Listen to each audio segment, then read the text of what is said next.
여러분 혹시 너 한 고개 번이라도 볼 생각해 수겠냐? 보셨나요? 내가 제발 내 뱉은 말 눈앞에서 한마디가 사라져라. 누군가의 인생을 어떻게 바꿔놓는지 말이에요. 저는 너 5년 전 제 고개 볼 입으로 수겠냐? 며느리한테 이렇게 제발 말했습니다. 내 내복에 눈앞에서 무슨 애냐, 제발 내 사라져라. 눈앞에서 사라져라.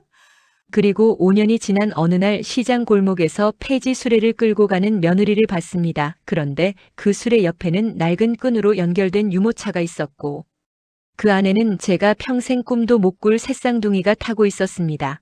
그 순간 저는 그 자리에 주저앉고 말았습니다. 5년 전 그날을 잊을 수가 없습니다. 제 외아들 민수가 퇴근길에 졸음운전차에 치여 그 자리에서 세상을 떠났습니다. 아들이 죽던 그날 저도 같이 죽었습니다. 심장은 뛰고 있었지만 이미 숨은 끊어진 거나 다름없었어요. 장례식장에서 며느리 수진이가 제 손을 잡고 어머니 우리 힘내요 라고 말했을 때 저는 그 손을 확 뿌리쳤습니다. 무슨 힘을 내 아들도 없는데. 무슨 낯짝으로 살라고 힘을 내라는 거냐 고 소리를 질렀습니다. 그때 며느리는 임신 석 달이었습니다. 제가 그렇게 소리를 지르는데도 며느리는 그저 눈물만 흘리며 아무 말도 못했습니다. 그런데 저는 그게 더 미웠습니다. 왜 아무 말도 안 하냐고, 왜 가만히 있느냐고. 내가 조심하라고 했으면 우리 아들이 그렇게 안 됐을 거 아니냐고 미친 소리를 해댔습니다. 49제가 끝나고 며느리가 짐을 싸서 친정으로 가겠다고 했습니다. 저는 그때 보험금이랑 장례식 부조금을 봉투에 담아서 며느리 손에 쥐어줬습니다. 이것만 있으면 내 혼자 살기엔 충분할 거다. 아이는 지우고 다른 사람 만나서 잘 살아라. 저는 정말 그렇게 말했습니다. 며느리는 그 돈 봉투를 받아들더니 어머니 제가 정말 죄송합니다. 제가 부족해서 민수 오빠를 지키지 못했습니다. 라고 말하고는 문을 나갔습니다. 그게 마지막이었습니다. 5년 동안 단 한 통의 전화도 문자도 없었습니다. 처음 1년은 그냥 멍하니 살았습니다. 아들 방에 들어가서 아들 옷을 만지작거리고 아들이 좋아하던 된장찌개를 끓여놓고 혼자 먹다가 울고 그렇게 하루하루를 견뎠습니다. 2년 차부터는 조금씩 정신을 차리기 시작했습니다. 이렇게 살면 안 되겠다 싶어서 복지관도 나가보고 교회도 다녀봤습니다. 그러면서 가끔 며느리 생각이 났습니다. 그래, 저 애도 어디 가서 잘 살고 있겠지. 돈도 넉넉하게 줬으니 재혼이라도 해서 행복하게 살고 있을 거야 라고 혼자 위로했습니다. 3년 차가 되니까 가끔 이런 생각이 들었습니다. 그때 내가 너무 심했나? 임신한 며느리를 그렇게 내쫓은 게 맞았나 하지만 이미 엎질러진 물이었습니다. 전화번호도 바뀌었을 테고 어디 사는지도 모르는데 어떻게 찾겠습니까? 4년 차 되던 해봄에 은행에서 편지가 왔습니다. 뭔가 했더니 제 명의로 가입된 연금저축 만기 안내장이었습니다. 저는 그런 거 가입한 적이 없었습니다. 은행에 직접 찾아가서 물어봤더니 5년 전에 누군가 제 명의로 목돈을 넣어서 연금저축을 만들었다고 했습니다. 금액을 확인하니 딱 제가 며느리한테 쥐어줬던 보험금 액수였습니다. 그 순간 머리를 망치로 얻어맞은 것 같았습니다. 며느리가 그 돈을 고스란히 제 노후를 위해 저축해놓고 빈손으로 나간 겁니다. 저는 그 자리에서 울음을 터뜨렸습니다. 은행 직원이 깜짝 놀라서 어르신 괜찮으세요? 라고 물었지만 저는 대답도 못했습니다. 그날부터 저는 며느리를 찾기 시작했습니다. 친정 주소를 알아내서 찾아갔더니 며느리 부모님도 이미 돌아가시고 집은 다른 사람이 살고 있었습니다. 주민센터에 가서 물어봐도 개인정보라며 알려주지 않았습니다. 사설 탐정까지 알아봤지만 워낙 흔한 이름이라 찾기가 쉽지 않다고 했습니다. 1년을 그렇게 찾아 헤맸지만 아무런 소식도 없었습니다. 그러던 어느 날 제가 시장에 장을 보러 갔다가 그 애를 봤습니다. 그날은 평범한 화요일 오후였습니다. 시장 골목을 지나가는데 앞에서 끼익끼익 소리가 났습니다. 고개를 들어보니 한 여자가 자기 몸집보다 훨씬 큰 폐지 수레를 끌고 가고 있었습니다. 등이 거의 90도로 꺾일 정도로 힘겹게 끌고 가는 모습이 안쓰러워서 한참을 쳐다봤습니다. 그런데 뭔가 낯이 익었습니다. 저도 모르게 그 뒤를 따라갔습니다. 가까이 다가가니까 심장이 쿵 내려앉았습니다. 수진이었습니다. 5년 전 제가 쫓아낸 며느리 바로 그 애였습니다. 수진이는 저를 못 본 것 같았습니다. 고개를 푹 숙이고 수레만 끌고 갔으니까요. 그런데 제가 더 놀란 건 수레 옆에 낡은 끈으로 연결된 유모차였습니다. 그 유모차 안에 아이가 3명이나 타고 있었습니다. 새쌍둥이였습니다. 제 손주들이었습니다. 아이들 얼굴을 보는 순간 눈물이 왈칵 쏟아졌습니다. 죽은 우리 민수를 그대로 박아놓은 것처럼 똑같이 생겼습니다. 특히 가운데 앉은 사내아이는 민수가 어렸을 때랑 똑같은 얼굴이었습니다. 저는 정신없이 그 뒤를 따라갔습니다. 수진이는 산동네 가파른 언덕길을 올라갔습니다.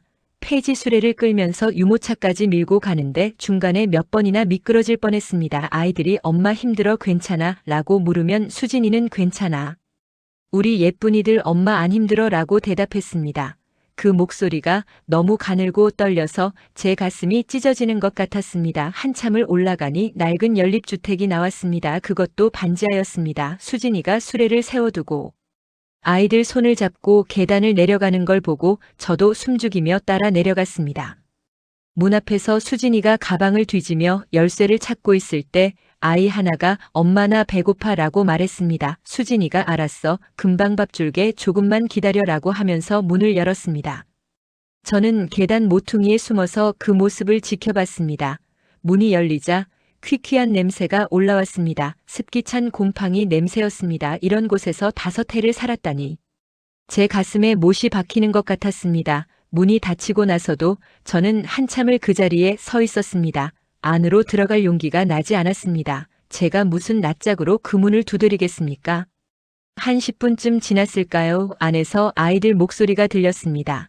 엄마 할머니는 언제 와? 우리 할머니 보고 싶어 한 아이가 그렇게 말했습니다. 그 순간 제 눈에서 눈물이 주르륵 흘러내렸습니다. 수진이 목소리가 들렸습니다. 할머니는 지금 아주 먼 곳에 계셔. 하늘에서 너희들 지켜보고 계실 거야. 그러니까 우리 착하게 지내야 돼. 알았지?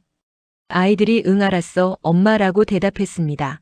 그리고 잠시 후 한 아이가 또 물었습니다. 엄마 근데 우리 아빠는 진짜 하늘나라에 있어? 수진이가 대답했습니다. 그럼 아빠는 천사가 되어서 너희를 지켜주고 계셔. 그래서 너희가 이렇게 건강하게 자라는 거야. 저는 더 이상 참을 수가 없었습니다. 문을 쿵쿵 두드렸습니다. 수진아 나야 문 좀 열어. 안에서 잠시 소란스럽더니 문이 조금 열렸습니다. 수진이가 문틈으로 얼굴을 내밀었다가 저를 보고는 얼굴이 하얗게 질렸습니다. 어머니 수진이 목소리가 떨렸습니다. 저는 그냥 밀고 들어갔습니다. 방 안은 정말 좁았습니다. 4평도 안 돼 보였습니다. 한쪽에는 이불이 개켜져 있고 다른 한쪽에는 작은 식탁 하나가 전부였습니다. 아이들이 그 식탁에 앉아서 라면을 먹고 있었습니다. 3명이 하나씩 나눠 먹는 게 아니라 큰 냄비에 끓인 라면을 3명이 돌려가며 먹고 있었습니다. 제가 들어서자 아이들이 저를 쳐다봤습니다. 큰 눈망울로 저를 빤히 쳐다보는데 정말 우리 민수 얼굴이 3개가 된 것 같았습니다. 수진이가 아이들한테 말했습니다. 애들아 인사드려. 할머니야. 아이들이 고개를 갸웃거리더니 하나씩 일어나서 절을 했습니다. 할머니 안녕하세요. 그 순간 제 다리에 힘이 풀려서 그 자리에 주저앉고 말았습니다. 아이고 아이고. 우리 손주들 우리 강아지들 할미가 미안하다. 할미가 정말 미안하다. 저는 울면서 아이들을 끌어안았습니다. 아이들은 영문도 모른 채 할머니 울지 마세요 라고 말했습니다. 수진이는 제 옆에 무릎 꿇고 앉았습니다. 어머니 어떻게 저희를 찾으셨어요? 저는 수진이 손을 붙잡았습니다. 그 손은 얼어서 꽁꽁 얼어 있었고 여기저기 상처투성이었습니다. 이 손으로 폐지를 주어서 새 아이를 키웠구나 생각하니 가슴이 미어졌습니다. 수진아 너 왜 이러고 살았니? 왜 연락 한 번 안 했니? 내가 그렇게 못되게 굴었는데. 어떻게 그 돈을 내 노후 저축으로 돌려놨니? 너는 그럼 어떻게 살라고? 수진이가 고개를 저으며 말했습니다. 어머니 제가 어떻게 그 돈을 쓸 수 있겠어요. 그건 민수 오빠가 평생 모은 돈인데 어머니 노후에 쓰셔야죠. 저는 젊으니까 일하면 되는데요.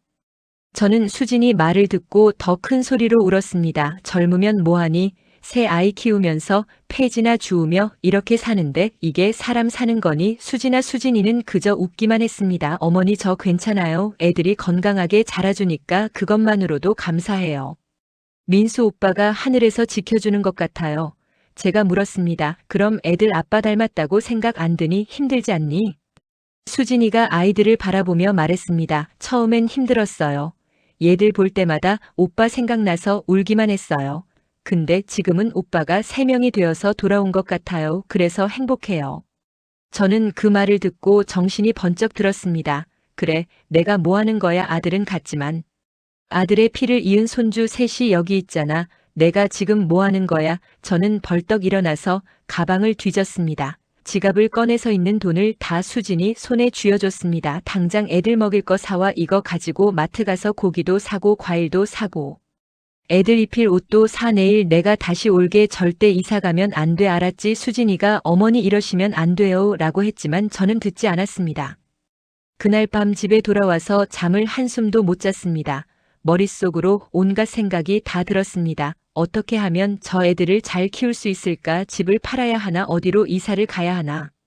다음 날 아침 일찍 부동산에 전화를 걸었습니다. 제가 살던 아파트를 내놓았습니다.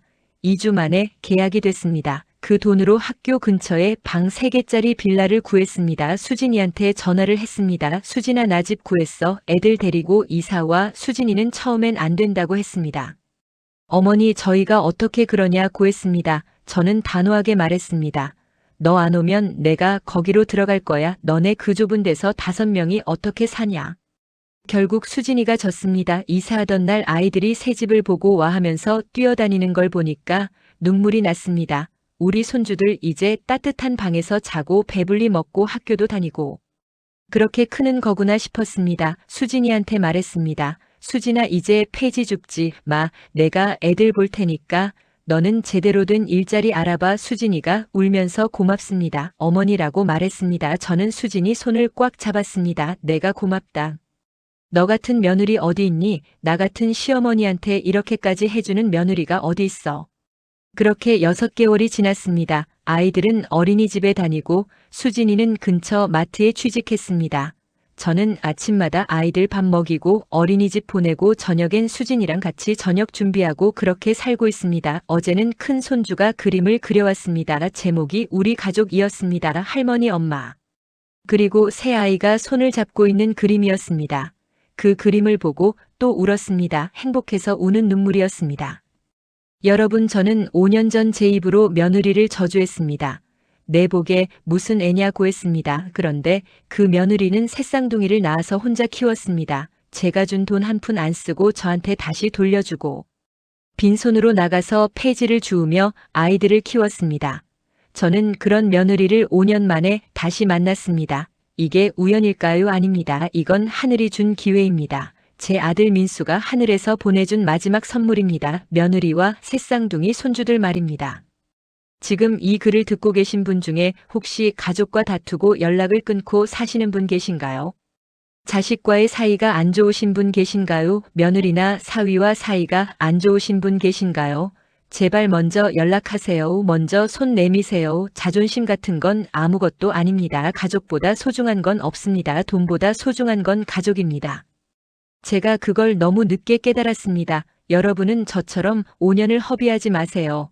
오늘 당장 전화하세요. 문자하세요. 찾아가세요. 그게 안 되면 편지라도 쓰세요.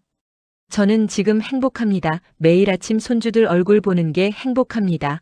며느리가 퇴근해서 어머니 다녀왔습니다. 라고 인사하는 게 행복합니다. 저녁에 5명이 둘러앉아 밥 먹는 게 행복합니다.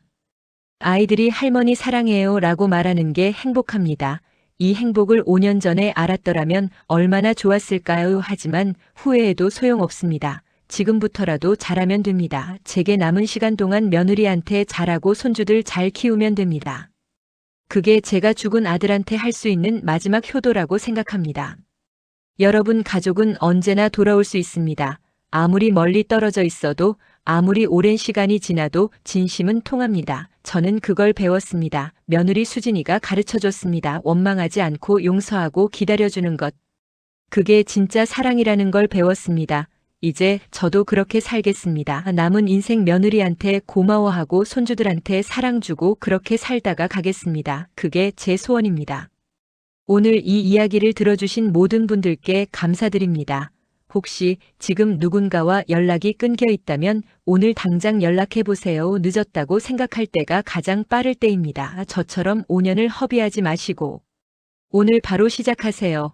여러분 모두 가족과 함께 행복하시길 진심으로 기원합니다. 감사합니다.